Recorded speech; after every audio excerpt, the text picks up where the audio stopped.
बहुत समय पहले जब इंसान ने सभ्यता बनाना भी शुरू नहीं किया था, तब दुनिया में एक ही नियम चलता था, जिसके पास ताकत उसी का राज। जंगल में शेर राजा था, क्योंकि उसके पास शक्ति थी और इंसानों की दुनिया भी अलग नहीं थी। पहला दौर, ताकत की सत्ता। शुरुआत में इंसानों के बीच सत्ता का मतलब था शारीरिक ताकत। जो सबसे ताकतवर था वही नेता बन जाता था। लोग उसका डर मानते थे और वही नियम बनाता था। लेकिन एक समस्या थी, ताकत हमेशा नहीं रहती। आज जो मजबूत है, कल कोई और उससे ज्यादा ताकतवर आ सकता है। दूसरा दौर, हथियार और युद्ध। फिर इंसान ने एक नई चीज बनाई, हथियार, तलवारें, भाले, धनुष। अब सत्ता सिर्फ शरीर की ताकत से नहीं, हथियारों से तय होने लगी। राजा बने, सेनाएं बनी और शुरू हुआ युद्ध का युग। इतिहास में कई राजा आए जिन्होंने दुनिया जीतने की कोशिश की, जैसे अलेक्जेंडर द ग्रेट, जिसने आधी दुनिया जीत ली थी। लेकिन उसकी भी एक सच्चाई थी, वो सब कुछ जीत कर भी खाली हाथ ही दुनिया से गया। तीसरा दौर, धन और संपत्ति की सत्ता। धीरे धीरे लोगों ने समझा कि सिर्फ तलवार से राज नहीं चलता, असली ताकत है धन, मनी। राजा और अमीर लोग जमीन, सोना और व्यापार पर कब्जा करने लगे।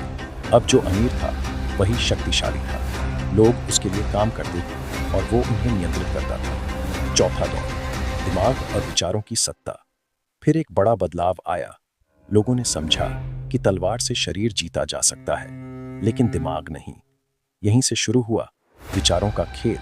धर्म, संस्कृति और सोच के जरिए लोगों को कंट्रोल किया जाने लगा। दार्शनिकों और नेताओं ने लोगों के दिमाग में विचार डाले और धीरे धीरे लोग खुद ही वही करने लगे जो उन्हें सिखाया गया था। पांचवा दौर, सिस्टम की सत्ता। अब दुनिया बदल चुकी थी। राजाओं की जगह सरकारें और सिस्टम आ गए। कानून बने, स्कूल बने, संस्थाएं बनी। अब सत्ता किसी एक व्यक्ति के पास नहीं थी, बल्कि पूरे सिस्टम में फैली हुई थी। यहीं पर असली खेल शुरू हुआ। सिस्टम आपको बताता है क्या सही है, क्या गलत है, कैसे जीना है, और धीरे धीरे आप वही मानने लगते हैं। छठा दौर, जानकारी और मीडिया की सत्ता। आज के समय में सबसे बड़ी ताकत है जानकारी, इंफॉर्मेशन। जिसके पास जानकारी है वही लोगों की सोच बदल सकता है। सोशल मीडिया, न्यूज़, इंटरनेट, ये सब मिलकर आपकी सोच को शेप करते हैं। आप जो देखते हो वैसा सोचने लगते हो।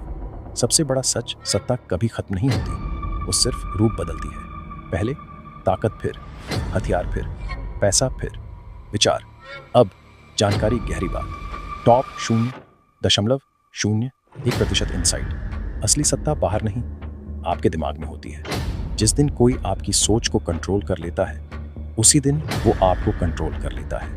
कहानी का मोड़, एक लड़का था जिसने ये सब समझ लिया। उसने देखा कि लोग बिना सोचे वही मानते हैं जो उन्हें दिखाया जाता है। उसने फैसला किया, मैं खुद सोचूंगा, मैं खुद सीखूंगा और मैं अपनी सोच का मालिक बनूंगा। अंतिम सच्चाई, दुनिया में सबसे ताकतवर वो नहीं जिसके पास पैसा या सेना है। सबसे ताकतवर वो है जो लोगों की सोच को बदल सकता है। पावरफुल एंडिंग, अगर आप अपनी सोच खुद नहीं बनाते तो कोई और बना देगा। और जिस दिन ऐसा हुआ, उस दिन आप आज़ाद होकर भी गुलाम बन जाओगे।